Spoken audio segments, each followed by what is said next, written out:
বর্তমান সরকার আগের সরকারের মতো গণমাধ্যমকে নিয়ন্ত্রণ করছে না উল্লেখ করে তথ্য ও সম্প্রচার প্রতিমন্ত্রী ইয়াসের খান চৌধুরী বলেছেন, গণমাধ্যম পূর্ণ স্বাধীনতা ভোগ করবে। সচিবালয়ে কাজ করা রিপোর্টারদের সংগঠন বিএসআরএফ আয়োজিত মিট দ্য রিপোর্টার্স অনুষ্ঠানে বক্তব্যে তিনি একথা বলেন। দেশের আমলাতন্ত্রের কেন্দ্রস্থল সচিবালয়ের সাংবাদিকরা তাদের পেশাগত দায়িত্ব যেন নির্বিঘ্নে পালন করতে পারে, সেজন্য তার মন্ত্রণালয় সর্বোচ্চ চেষ্টা করবে বলেও জানান তিনি। সরকারের ভুল থাকলে তা সমালোচনার পাশাপাশি যে কোনো প্রকারের অপতথ্য রোধে পেশাদার সাংবাদিকদের আরও উদ্যোগী হওয়ার আহ্বান জানান প্রতিমন্ত্রী।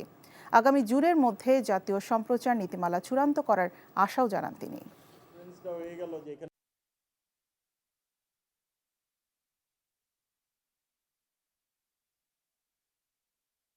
At least আপনারা গত 2 মাসে নিশ্চয়ই বুঝতে পেরেছেন, we don't want to control media, we don't have intention to control media, we will not control media.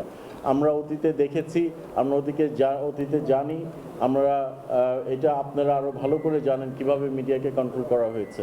Media will not be controlled, মিডিয়ার স্বাধীনতা থাকবে, মিডিয়া যেভাবে স্বাধীনভাবে কাজ করে যাচ্ছেন এটা অব্যাহত থাকবে।